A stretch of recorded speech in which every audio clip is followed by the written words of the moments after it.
കോൺഗ്രസ്സുകാർ കേരളത്തിൽ നിന്നിട്ട് PM ശ്രീയെ പദ്ധതിയെ എതിർക്കുമ്പോൾ ഇതേ കോൺഗ്രസ്സുകാർക്ക് കർണാടകത്തിലും രാജസ്ഥാനിലും മറ്റ് പല സംസ്ഥാനങ്ങളിലും ഈ PM ശ്രീയെ പദ്ധതി അവർ സ്വാഗതം ചെയ്യുക. അതാണ് എൻ്റെ ചോദ്യം. പിന്നെ കമ്മ്യൂണിസ്റ്റ് പാർട്ടി എതിർക്കാൻ മറ്റു സംസ്ഥാനങ്ങളിൽ അവർ അധികാരത്തിലില്ല.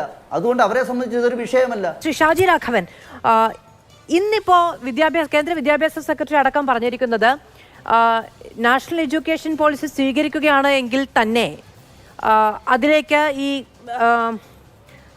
ഇതിന്റെ കരിക്കുലം അടക്കമുള്ള കാര്യങ്ങളിൽ, പാഠ്യവിഷയങ്ങൾ അടക്കമുള്ള കാര്യങ്ങളിൽ സംസ്ഥാനത്തിന് കൃത്യമായി തീരുമാനമെടുക്കാമെന്നാണ് PM ശ്രീയുടെ നോംസിൽ തന്നെ കൃത്യമായി പറയുന്നതും അങ്ങനെയൊക്കെയാണ്. പക്ഷേ ഈ നിയമോപദേശത്തിൽ വ്യക്തമാക്കുന്ന ഒരു കാര്യം, ഇതിന്റെ ആദ്യത്തെ വ്യവസ്ഥ എന്ന് പറയുന്നത് NEP പൂർണ്ണമായും നടപ്പിലാക്കുക എന്നുള്ളത് ആദ്യ വ്യവസ്ഥയാണ് എന്നുള്ളതാണ്. ഈ പ്രൊവിഷൻസ് ഉണ്ടാക്കി വെച്ചിരിക്കുന്നത് പിന്നീടുള്ള കടന്നുകയറ്റത്തിനും ധാരണാപത്രം ഒപ്പുവെച്ചു എന്നുള്ളത് കൊണ്ട് തന്നെ പിന്നീട് കേന്ദ്ര സർക്കാരിന് ഇടപെടാനുള്ള പൂർണ്ണാധികാരം ലഭ്യമാക്കുകയാണ് എന്നുള്ള വിമർശനം കൂടി ഉയരുകയാണ്. NEPക്ക് പിന്നിൽ, PM ശ്രീക്ക് പിന്നിൽ ഇത്തരത്തിലുള്ള ഹിഡൻ അജണ്ട എന്നുള്ളതാണ് ഇവിടുത്തെ ഏറ്റവും വലിയ രാഷ്ട്രീയ പ്രശ്നങ്ങൾക്കും വിവാദങ്ങൾക്കും കാരണമായിരിക്കുന്നത്. യഥാർത്ഥത്തിൽ എന്താണ് സംഘപരിവാറിന്റെ ലക്ഷ്യം ഇതുമായി ബന്ധപ്പെട്ട്?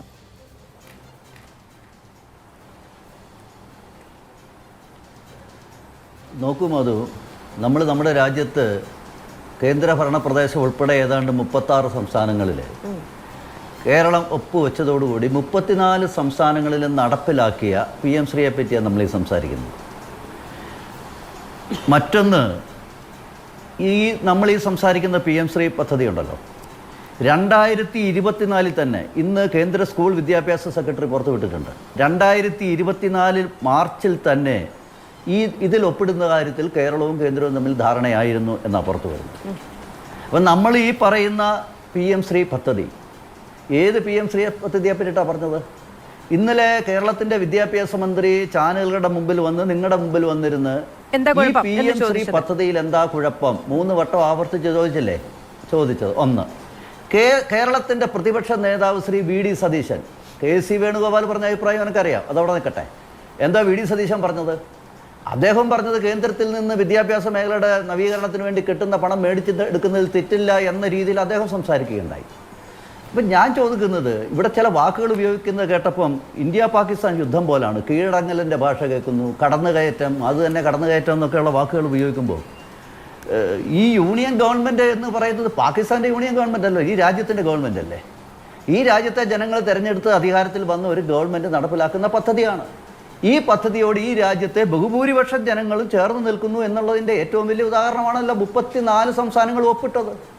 ഇതിൽ കോൺഗ്രസിൻ്റെ സംസ്ഥാനങ്ങൾ, കോൺഗ്രസ് ഭരിക്കുന്ന ഏതായാലും 34 സംസ്ഥാനങ്ങൾ BJP അല്ലല്ലോ ഭരിക്കുന്നത്. അത് കർണാടക ആയാലും രാജസ്ഥാൻ ആയാലും എന്താ പറയുക, പല സംസ്ഥാനങ്ങളിലും കോൺഗ്രസ് ഭരിക്കുന്ന സംസ്ഥാനങ്ങളിൽ പോലും നടപ്പിലാക്കി കഴിഞ്ഞിരിക്കുന്നു. അവർ ഒപ്പിട്ട് കഴിഞ്ഞിരിക്കുന്നു. കഴിഞ്ഞ 2 വർഷമായിട്ട് പണം മേടിച്ചിരിക്കുന്നു. അപ്പോൾ കേരളത്തിൽ വരുമ്പോൾ ഈ PM ശ്രീക്കെതിരെ എതിർക്കുന്നതിൽ രാഷ്ട്രീയം എന്നുള്ളതിനപ്പുറത്ത് എന്താ സത്യത്തിലുള്ളത്? യാതൊന്നുമില്ല എന്നുള്ളതാണ് അതിൻ്റെ യാഥാർത്ഥ്യം. പ്രത്യേകിച്ച് കോൺഗ്രസും അല്ലെങ്കിൽ LDFിലെ ചില ഘടകകക്ഷികളൊക്കെ ഈ നിലപാടെടുക്കുന്നെങ്കിൽ വരാൻ പോകുന്ന തെരഞ്ഞെടുപ്പിന് മുമ്പുള്ള ചില നാടകങ്ങൾ എന്നുള്ളതിനപ്പുറത്തൊന്നുമില്ല. കാരണം ഈ രാജ്യത്തെ ഏറിയ പങ്ക് സംസ്ഥാനങ്ങൾക്ക് സ്വീകരിക്കാൻ പറ്റുന്ന ഒരു പദ്ധതിയെ എങ്ങനെ കേരളത്തിന് മാത്രമായിട്ട് മാറ്റി നിർത്താൻ വേണ്ടിയിട്ട് സാധിക്കും? വളരെ ശരിയായിട്ട് എനിക്ക് തോന്നുന്നു നമ്മുടെ ജോസഫ് സി മാത്യു സാർ പറഞ്ഞു, ഇതിൻ്റെ ഒരു 6ഓളം പില്ലറുകളുണ്ട്. അതിൽ ഏറ്റവും അവസാനം മാധു പറഞ്ഞു വെക്കുമ്പോഴും വളരെ കൃത്യമായൊരു കാര്യം പറഞ്ഞു. ഈ 6ൽ ഏതാണ്ട് 5 ബഹുഭൂരിപക്ഷവും നമ്മുടെ രാജ്യത്തെ സ്കൂളുകൾ അന്താരാഷ്ട്ര നിലവാരത്തിലേക്ക് ഉയർത്താൻ അടിസ്ഥാന സൗകര്യങ്ങളുടെ വികസനങ്ങൾ ഉൾപ്പെടെയുള്ള നിരവധി പരിപാടികളാണ് ഇതിനു വേണ്ടിയിട്ട് പറഞ്ഞിരിക്കുന്നത്. അതിനുവേണ്ടി ഒരു സ്കൂളിന് ശരാശരി 1 കോടി രൂപ ഒരു വർഷം വെച്ച് 5 വർഷം കൊണ്ട് 5 കോടി ഉറുപ്പിക കൊടുക്കുന്ന വലിയ ബൃഹത്തായ പദ്ധതിയാണ്. ഇത് കൊടുക്കുന്നത് നമ്മുടെ സംസ്ഥാനത്തെ ഗവൺമെൻറ് സ്കൂളുകൾക്കാണ്. അപ്പോൾ ഇതിൽ പരം ഒരു അവസരമുണ്ടോ? ഇതിനപ്പുറത്തൊരു അവസരമുണ്ടോ? അവരെന്തൊക്കെ അവസരങ്ങളാണ് പറഞ്ഞത്? ഞാനത് ഒരുപക്ഷെ നമ്മുടെ ചർച്ചകളിൽ ഞങ്ങൾ പറഞ്ഞതുകൊണ്ട് ഞാൻ പറയുന്നില്ല. എല്ലായിടവും അംഗീകരിച്ചു എന്നുള്ളത് കൊണ്ട് കേരളം അംഗീകരിക്കണമെന്നില്ല. ഇപ്പൊ എല്ലാ സംസ്ഥാനങ്ങളിലും ഗവർണർമാരുണ്ട്. ഇവിടെ പക്ഷേ ഗവർണർ പ്രവർത്തിക്കുന്നത് രാഷ്ട്രീയ ഇച്ഛയോടെ കൂടിയാണ് എന്ന കടുത്ത വിമർശനവും വലിയ പ്രതിഷേധവും ഉണ്ടാകാറുണ്ട്. അത്തരത്തിലുള്ള ഇടപെടലുകൾ നടത്തി കോടതിയിൽ പോയി തിരിച്ചടി വാങ്ങുന്നുണ്ട്. അപ്പോൾ ഉന്നത വിദ്യാഭ്യാസ മേഖലയിലോ അല്ലാതെയുള്ള മേഖലകളിലേക്കോ ഒക്കെ പൊതുവിദ്യാഭ്യാസ മേഖലയിലേക്കുള്ള കടന്നുകയറ്റത്തിനുള്ള ശ്രമങ്ങൾ കേരളത്തിൽ നടത്തുന്നുണ്ടോ എന്ന വിമർശനം ഇവിടെ ഉള്ളതാണ്. ആ വിമർശനത്തിന്റെ ഭാഗമായിട്ടാണ് CPM അടക്കം ഇത്രയും കാലം പറഞ്ഞിരുന്നത് ഇത് സംഘപരിവാർ അജണ്ട അടിച്ചേൽപ്പിക്കാനുള്ള ശ്രമമാണെന്ന്. അതിൽ മാറ്റം വന്നു എന്നുള്ളത്, അത് നിലപാട് മാറ്റിയെന്ന് അങ്ങ് പറഞ്ഞതുപോലെ വിദ്യാഭ്യാസ മന്ത്രി പറഞ്ഞു. ഒരു ഭരണകൂടം ഒരു തീരുമാനമെടുക്കുമ്പോൾ ആ നിലയ്ക്ക് മാത്രം ചിന്തിക്കുന്ന മുന്നേ ആരെങ്കിലും പോകുന്നുണ്ടെങ്കിൽ അങ്ങനെ തന്നെ സിന്ദാബാദ് എന്ന് വിളിക്കുന്ന ആളുകൾ മാത്രമുള്ള ഇടമല്ല കേരളം. അല്ല, അത് തന്നെയാണല്ലോ കേരളത്തിന്റെ പ്രധാനപ്പെട്ട പ്രശ്നവും. ഞാനതുകൊണ്ടാണെന്ന് ചോദിക്കുന്നത്. കോൺഗ്രസ്സുകാർ കേരളത്തിൽ നിന്നിട്ട് PM ശ്രീയെ പദ്ധതിയെ എതിർക്കുമ്പോൾ ഇതേ കോൺഗ്രസ്സുകാർക്ക് കർണാടകത്തിലും രാജസ്ഥാനിലും മറ്റ് പല സംസ്ഥാനങ്ങളിലും ഈ PM ശ്രീയെ പദ്ധതി അവർ സ്വാഗതം ചെയ്യുക. അതാണ് എൻ്റെ ചോദ്യം. പിന്നെ കമ്മ്യൂണിസ്റ്റ് പാർട്ടി എതിർക്കാൻ മറ്റ് സംസ്ഥാനങ്ങളിൽ അവർ അധികാരത്തിലില്ല. അതുകൊണ്ട് അവരെ സംബന്ധിച്ച് ഇതൊരു വിഷയമല്ല. അവരെ സംബന്ധിച്ചോളം കേരളത്തിൽ ഇപ്പോൾ രാജ്യത്ത് തന്നെ കേരളത്തിൽ മാത്രമാണ് അവർക്ക് എന്തെങ്കിലും ഒരു ഇടപെടാൻ സാധിക്കുന്ന ഒരു സംസ്ഥാനമുള്ളത്. അവിടെ പോലും ഇവർക്ക് നമ്മളൊരു കാര്യം, ഇവരെന്താ കോടതി പോകാതിരുന്നത്? മാധു, ഇത് കോടതി പോയാലും വിജയിക്കില്ല. കാരണം ഒരു കേന്ദ്ര ഗവൺമെൻറ് എടുത്ത നയപരമായ ഒരു തീരുമാനം, വിദ്യാഭ്യാസ മേഖലയിൽ ഒരു പദ്ധതി, സംസ്ഥാന ഗവൺമെൻറ്റിന് ആകെ പോകാൻ സാധിക്കുന്ന ഒരു ഏരിയ എന്ന് പറയുന്നത് സർവ്വശിക്ഷാ അഭിയാൻ്റെ ഫണ്ടിൻ്റെ പേര് തടഞ്ഞു വെച്ചു എന്നുള്ളൊരു ചോദ്യമേ അവിടെ ചോദിക്കാൻ പറ്റുള്ളൂ. അല്ലാതെ കേന്ദ്ര ഗവൺമെന്റ് നടപ്പിലാക്കാൻ പോകുന്ന ഒരു പദ്ധതിയെ, നയപരമായിട്ടുള്ള ഒരു വിദ്യാഭ്യാസ പോളിസിയെ ഏത് കോടതിക്കാ തടയിടാൻ പറ്റും? ബിജെപിക്ക് തന്നെ അറിയാം അത് കോടതിയിൽ പോയാൽ സർവശിക്ഷാ അഭിയാന്റെ പേരിൽ തടഞ്ഞു വെച്ച ഫണ്ടുമായി ബന്ധപ്പെട്ട് അത് നിയമപരമായ പരിശോധനയ്ക്ക് വിധേയമാകുന്നു എന്നുള്ളത്. അതാണ് സംസ്ഥാന സർക്കാരും പറയുന്നത്. PM ശ്രീയുടെ ഈ പറയുന്ന 368 കോടി എന്നുള്ളതല്ല സംസ്ഥാനത്തിന്റെ പ്രശ്നം.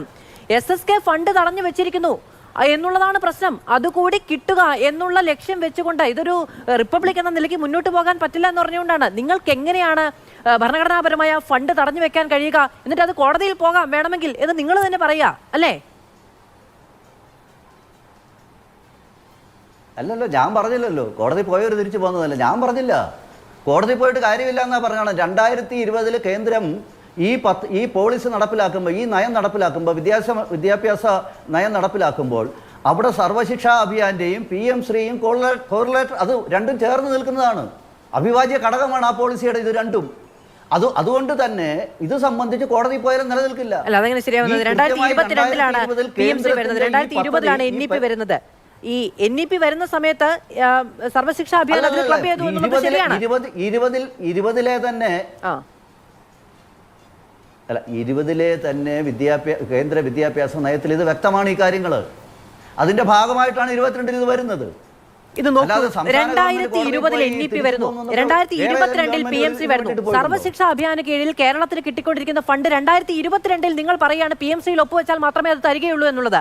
അത് ഭരണഘടനാ വിരുദ്ധമാണ്. അത് കോടതിയിൽ പോവുകയും ചോദ്യം ചെയ്യാൻ കഴിയുകയും ചെയ്യുന്നതാണ്. എന്നിട്ട് ഇവിടുന്ന് അപ്പോൾ BJP നമ്മളോട് ചോദിക്കുകയാണ് എന്താണ് നിങ്ങൾ കോടതിയിൽ പോകാഞ്ഞത് എന്ന്. സത്യമായും ഉത്തരവില്ല കേട്ടോ, സത്യമായും ഉത്തരവില്ല. കാരണം ഇതിന് മുൻപ് ഇവിടുത്തെ വിദ്യാഭ്യാസ മന്ത്രി പറഞ്ഞത് കോടതിയിൽ പോകും എന്നുള്ളതാണ്. ഇത് ഭരണഘടനാ വിരുദ്ധം എന്നുള്ള വാക്ക് മാധു ശരിയല്ല. മാധു, ഇതെങ്ങനെ ഭരണഘടനാ വിരുദ്ധമാകും? ഇതെങ്ങനെ ഭരണഘടനാ വിരുദ്ധം? അല്ല, സംസ്ഥാനങ്ങൾക്ക് കിട്ടേണ്ട ഫണ്ട് നിങ്ങൾ ഇത് ചെയ്താലേ ഞങ്ങളത് തരികയുള്ളൂ എന്ന് പറഞ്ഞ് തടഞ്ഞു വെക്കുന്നത് ഭരണഘടനാ വിരുദ്ധമല്ലേ? അല്ല, ഇതിപ്പോൾ നമ്മളിവിടെ, ഞാനൊരു കാർഷിക മേഖലയിലെ ഒരു കർഷക പ്രസ്ഥാനത്തിൻ്റെ നേതാവും കൂടെയാണ്, അതിൻ്റെ ചുമതല വഹിക്കുന്ന ആളാണ്. നമ്മൾ കേന്ദ്രവുമായിട്ടൊരു ഒപ്പിട്ടിരുന്നു, ആര് കേന്ദ്രവും സംസ്ഥാനവും തമ്മിൽ. ആ ഒപ്പിട്ട കരാർ കേരളത്തിൽ നടപ്പിലാക്കാതാണ് പ്രസാദ് മുഖ്യമന്ത്രി വിളിച്ചു പറഞ്ഞു നടന്നുകൊണ്ടിരുന്നത്. കേന്ദ്രം ഫണ്ട് കൊടുത്തില്ല, എന്തിന്? നെല്ല് സംഭരിക്കാൻ വേണ്ടി. ഇപ്പം കള്ളപ്പൂച്ച് പുറത്തു വന്നല്ലോ. എന്ത് എഗ്രിമെൻ്റാണ് ഒപ്പിട്ടതെന്നുള്ളത് പുറത്തു വന്നല്ലോ. അപ്പൊ ഇതൊക്കെ പറഞ്ഞുണ്ടാക്കുന്നതാണെന്ന് നിങ്ങൾ എന്തിനെ പറ്റിയിട്ടായി സംസാരിക്കുന്നത്? അങ്ങനെയല്ല, അത് പറഞ്ഞുണ്ടാക്കുന്നത് മാത്രമല്ല, അത് PM ശ്രീയുമായി ബന്ധപ്പെട്ട ഫണ്ട് PM ശ്രീയിൽ ഒപ്പുവെച്ചാൽ മാത്രമേ തരാൻ കഴിയുകയുള്ളൂ എന്ന് കേന്ദ്രത്തിന് നിലപാടെടുക്കാം. കാരണം അത് ആ രീതിയിലുള്ള ഫണ്ടാണ്. ഈ പദ്ധതിക്ക് മാത്രമായി കൊടുക്കാൻ തീരുമാനിച്ച ഫണ്ടാണ്. രണ്ടു തരത്തിലുള്ള ഫണ്ടുകളുണ്ട്. ഒന്ന് കൃത്യമായി തരേണ്ടത്, മറ്റൊന്ന് അതിലൊരു ഡിസ്ക്രിപ്ഷൻ ഉണ്ട്. ശരിയാണ്, ആ തരത്തിൽ പെടുന്ന ഫണ്ടാണ് PM ശ്രീയുമായി ബന്ധപ്പെട്ട് നിങ്ങൾ ഇതിൽ ഒപ്പുവെച്ചാലേ തരാൻ പറ്റുകയുള്ളൂ എന്ന് പറയാം. പക്ഷേ SSKയുടെ ഫണ്ട് അങ്ങനെയല്ല. SSKയുടെ ഫണ്ട് PM ശ്രീയിൽ ഒപ്പുവെച്ചാലേ തരാൻ കഴിയുകയുള്ളൂ എന്ന നിബന്ധന കേന്ദ്രത്തിന് വെക്കാൻ കഴിയില്ല. തീർച്ചയായിട്ടും കഴിയും മധു സജി. ഞാൻ മനസ്സിലാക്കിയത് അങ്ങനെ തന്നെയാണ്. ഞാൻ കൃത്യമായി ഇതിനെപ്പറ്റി ഒരു ബോധ്യത്തിൻ്റെ പുറത്താണ് പറയുന്നത്. പറയാൻ പറ്റും, ചെയ്യാൻ പറ്റും. അതുകൊണ്ട് ഈ കരാറിനോളം ആ പണം കിട്ടില്ല. ഈ തിരിച്ചറിവാണ് സംസ്ഥാനത്തെ ഇപ്പൊ ഈ നിലയിൽ എത്തിച്ചിരിക്കുന്നത്. ഇത് ഇന്നോ ഇന്നലെയോ അല്ലെന്നേ, 2024 ഇതിന്റെ ചർച്ച നടന്നിട്ടുണ്ട് മാർച്ചില്. ആശയവിനിമയം ഉണ്ടായിട്ടുണ്ട് എന്ന കാര്യം 2024 മാർച്ചിൽ തന്നെ അത്തരം ചർച്ചകൾ ഉണ്ടായിട്ടുണ്ട് എന്നുള്ളത് നമ്മൾ തന്നെ വാർത്തയായി നൽകിയതാണ്. അതുകൊണ്ടാണ് ബിനോയ് വിശ്വം ഇതിലൊരു ഗൂഢാലോചനയുണ്ട് എന്ന് കേന്ദ്ര നേതൃത്വത്തിന് കത്തയച്ചത്. ആ ഗൂഢാലോചന എന്താണ് എന്നുള്ള ചോദ്യത്തിന് CPM ഉത്തരം പറയുന്നില്ല. CPI-യും നിലവിൽ 27-ന് ശേഷം പറയാം എന്നുള്ളതാണ് പറയുന്നത്. ശ്രീ ജോസഫ് സി മാത്യു, അല്ല സി പി ഐയുടെ ബിനോയ് വിശ്വത്തിൻ്റെയൊക്കെ ഈ ഗൂഢാലോചന തത്വമൊക്കെ രാഷ്ട്രീയത്തിനപ്പുറത്ത് ഞാൻ ചോദിച്ചോട്ടെ, എൻ്റെ ചോദ്യം അതാണ്. ഈ CPI പോലുള്ളൊരു രാഷ്ട്രീയ കക്ഷിക്ക് കേരളത്തിൻ്റെ കറണ്ട് പൊളിറ്റിക്സിൽ എന്ത് പ്രസക്തിയാണ് ഉള്ളത്? നേരത്തെ കാനം രാജേന്ദ്രൻ ഇരുന്നപ്പോൾ നമുക്കറിയാം പിണറായി സർക്കാരിൽ ഒരു തിരുത്തൽ പ്രത്യേകിച്ച് തോമസ് ചാണ്ടിയുടെ പ്രശ്നം, പോലീസ് കമ്മീഷണറേറ്റിന്റെ വിഷയം. പക്ഷേ ഇപ്പോഴത്തെ എവിടെ അല്ല, കേരള നിയമസഭയുടെ ഭാഗമായ ഒരു പാർട്ടിക്ക്, കേരള നിയമസഭയുടെ ഭാഗമായ ഒരു രാഷ്ട്രീയ പാർട്ടിക്ക് എന്ത് പ്രസക്തിയാണുള്ളത് എന്ന് ചോദിക്കുന്നത് എന്ത് രാഷ്ട്രീയ ചോദ്യമാണ്? അനുഭവങ്ങളുടെ അടിസ്ഥാനത്തിൽ അതാ ഞാൻ പറഞ്ഞത്. ഒന്നാം പിണറായി വിജയന്റെ സർക്കാരിന്റെ കാലത്ത് കാനം രാജേന്ദ്രൻ CPI സെക്രട്ടറി ആയിരിക്കുന്ന സമയത്ത് തോമസ് ചാണ്ടിയുടെ മന്ത്രിസഭയുടെ പ്രശ്നം വന്നു. എന്താ കാനം രാജേന്ദ്രൻ എടുത്ത നിലപാട്? മന്ത്രിമാരെ പിൻവലിക്കുമെന്ന് പറഞ്ഞപ്പോൾ CPM-ന് കീഴടങ്ങേണ്ടി വന്നിട്ടില്ലേ? Police commissionerate കൊണ്ടുവന്നില്ലേ? CPM-ന്റെ മുമ്പിൽ